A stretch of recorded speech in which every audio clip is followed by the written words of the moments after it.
बिहार में केवल पटना के लिए ही नहीं, इवन मुजफ्फरपुर, सहरसा, भागलपुर, हर जगह के लिए स्पेशल ट्रेन चलाई जा रही है। हमने प्रॉपर बैरिकेडिंग किया हुआ है हर प्लेटफॉर्म पे, और जब तक कोई भी ट्रेन आती है प्लेटफॉर्म पे, जब तक ट्रेन कम्प्लीटली स्टॉप नहीं हो जाती है, उनके गेट खुल नहीं जाते हैं, तब तक हम किसी भी पैसेंजर को ट्रेन में चढ़ने नहीं दे रहे हैं। हमने अपनी ड्यूटी शिफ्ट को भी 8 घंटे की जगह 12 घंटे किए हैं।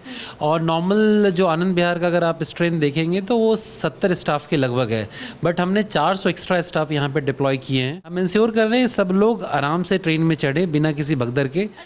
RPF के अभी हम एक प्लेटफॉर्म पे एक ट्रेन को पास कराने के लिए 50 से 60 स्टाफ रखते हैं। उसके अलावा हमारे पास 2 रिजर्व प्लाटून रहती है। ये सारी सिक्योरिटी खास तौर पे छठ महापर्व के लिए जो ट्रेनें इतनी भर भर के जा रही है उसके क्या हमेशा रहती है? नहीं, ये बस हमने छठ के लिए किया है। जब भी हमें लगता है क्राउड किसी पर्टिकुलर जगह जाने के लिए ज़्यादा हो रहा है तो हेडक्वार्टर को मैसेज देते हैं कि उस जगह की स्पेशल ट्रेन चलाई जाए, तो with in 2-3 hours special train चल जाती है। रेलवे प्रशासन इंश्योर करती है कि आप सारे घर पहुँच सके, इसलिए कभी भी भगदड़ ना करें, घबराना नहीं है।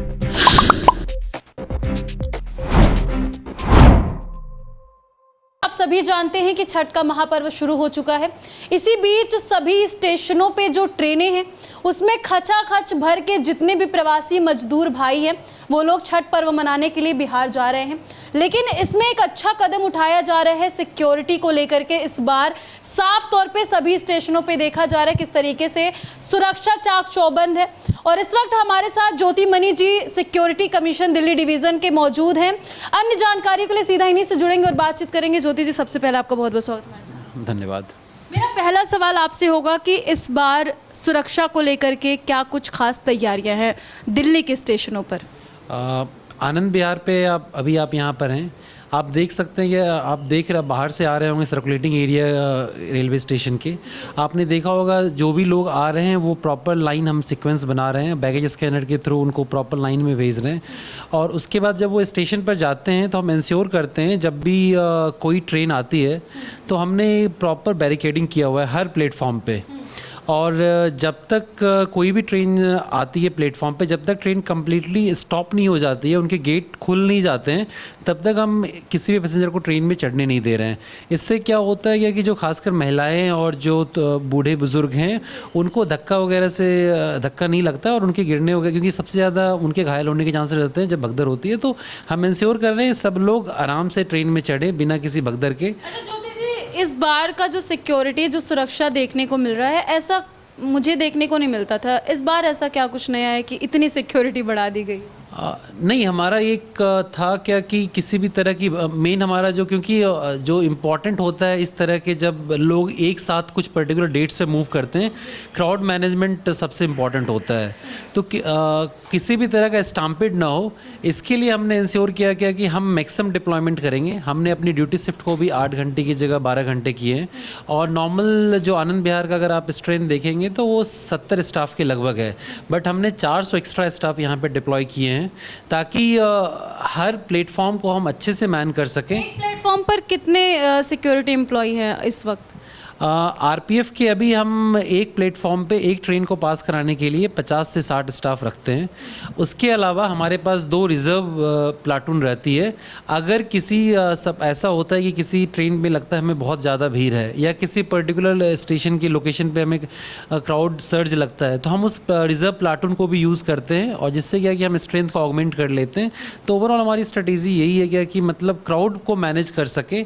एंड इसकी मॉनिटरिंग हमारे पास CCTV कंट्रोल रूम है, आप वहाँ पे जाके देख सकते हैं। अच्छा, ये सारी सिक्योरिटी खास तौर पे छठ महापर्व के लिए जो ट्रेनें इतनी भर भर के जा रही है उसके क्या हमेशा रहती है? नहीं, ये बस हमने छठ के लिए किया है। ये बंदोबस्त हमारा 7 नवंबर तक है। एक बार ये क्राउड, क्योंकि ये जो स्टाफ हमने 400 एक्स्ट्रा स्टाफ डिप्लॉय किए हैं वो दूसरे डिवीजन से भी आए हुए हैं। RPSF की कंपनीज है, रेलवे प्रोटेक्शन स्पेशल फोर्स, जो बाहर से आई है।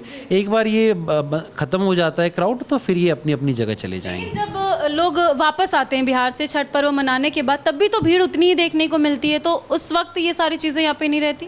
एक्चुअली अभी जब छठ का, क्योंकि फेस्टिवल एक पर्टिकुलर डेट्स है, तो उस डेट में ये होता है क्या कि सारे लोग उस पर्टिकुलर डेट में ही जाना प्रीफर करते हैं, उसके पहले 2 दिन 3 दिन पहले। लेकिन जो क्राउड आते हैं वहाँ से आने वाले थोड़े डिस्ट्रीब्यूटेड क्राउड रहते हैं, तो उसमें हमें उतनी दिक्कत नहीं होती है नॉर्मली।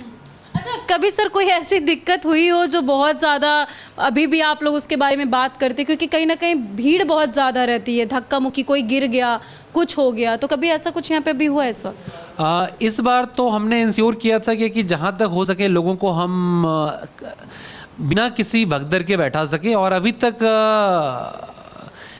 किसी तरह की समस्या नहीं आई है। 1 नवंबर को क्राउड सर्ज मैक्सिमम था हमारे यहाँ, बट उस दिन भी हमने इंश्योर किया कि किसी तरह की भगदड़ ना मचे।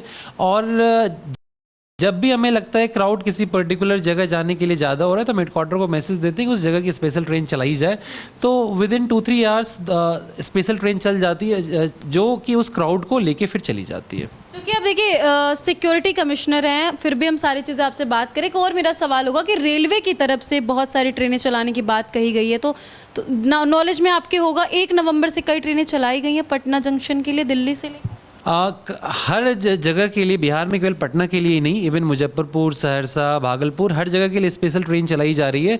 और उनके नंबर्स आप कमर्शियल डिपार्टमेंट से भी वेरीफाई कर सकते हैं, काफ़ी ज़्यादा नंबर्स में। और जब भी लगता है कि किसी पर्टिकुलर जो नॉर्मल ट्रेन है उसमें बहुत ज़्यादा रश हो रहा है, तो कमर्शियल डिपार्टमेंट उस जगह पर्टिकुलर लोकेशन कनेक्ट करने के लिए special train with in 2-3 hours चला देते हैं। तो स्पेशल ट्रेन की काफ़ी ज़्यादा नंबर्स चल रहे हैं।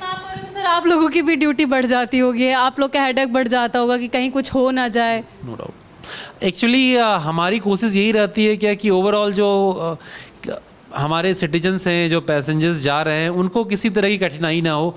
और डेफिनेटली ये कुछ दिनों का बंदोबस्त होता है, तो हम ये मान के चलते हैं ठीक है 10 दिन अब पैसेंजर सर्विस में हम अपना बेस्ट दें, तो लोग 14 घंटे 15 घंटे ड्यूटी करने में भी कतराते नहीं हैं, और we are giving our best. कितने दिन पहले आप लोगों को बता दिया जाता है कि ऐसी ऐसी चीज़ें यहाँ पे होगी, इतनी सिक्योरिटी जाएगी? एक्चुअली हमारा डिप्लॉयमेंट यहाँ पे 25 अक्टूबर से लग गया था। ऑल्दो क्राउड जो है 28 अक्टूबर से सर्ज होना स्टार्ट हुआ था, बट हम 25 नवंबर से डिप्लॉयमेंट लगाने का ऑब्जेक्टिव होता है कि लोग 2-3 दिन में थोड़ा एक्सलेमेटाइज हो जाए, उन्हें करना क्या है, और जब मेन क्राउड आए तो उसके लिए वो रेडी हो और वो बेटर मैनेज कर सके। जी, बहुत सारे दर्शक आपको देख रहे हैं और बहुत सारे ऐसे भी लोग देख रहे होंगे जो भगदड़ मचा के जाने की कोशिश करते हैं। एज अ सिक्योरिटी कमिश्नर आप उनसे क्या अपील करना चाहेंगे आखिरी में? मेरा एक अपील, जो भी पैसेंजर जा रहे हैं, जो भी रेलवे से जा रहे हैं, और इस खासकर जब भी फेस्टिवल होता है, जब थोड़ा क्राउड ज़्यादा होता है, सर्ज होता है, तो प्लीज़ आप इंश्योर करें सबसे पहले महिलाओं, बुज़ुर्गों और जो विकलांग होते हैं उनको पहले जाने दिया करें ट्रेन में। दूसरा, और रेलवे प्रशासन की हमेशा यही एक ऑब्जेक्टिव होता है कि सारे पैसेंजर को हम घर पहुंचा दें। तो अगर आपकी एक ट्रेन मिस भी हो जाती है तो रेलवे स्पेशल ट्रेन चलाएगी, बहुत और सारे ऑप्शंस रहते हैं, तो आप रेलवे प्रशासन इंश्योर करती है कि आप सारे घर पहुंच सके। इसलिए कभी भी भगदड़ ना करें, घबराना नहीं है कि आप घर नहीं हम जा पा रहे हैं तो उसी ट्रेन में चढ़ना है। अगर भीड़ ज़्यादा है तो आप छोड़ दें, मेरी तरफ से यही एडवाइस है। तो देखिए, साफ तौर पे हमने जितने भी सवाल किए, ज्योति सर ने सारे सवालों के जवाब दिए और बताया कि इस बार ये लोग किस तरीके से सुरक्षा को लेकर के चाक चौबंद है, किस तरीके से बहुत सारे एम्प्लॉय आए हैं यहाँ पर और अपनी पूरी कोशिश लगा रहे हैं ताकि किसी भी तरह की कोई दिक्कत ना हो। हालांकि सर की बातों को लेकर के आप कितने समय तक कमेंट सेक्शन में जाकर के ज़रूर बताइएगा। सर बहुत बहुत धन्यवाद हमसे जुड़ने के लिए और अपना समय देने के लिए। Thank you.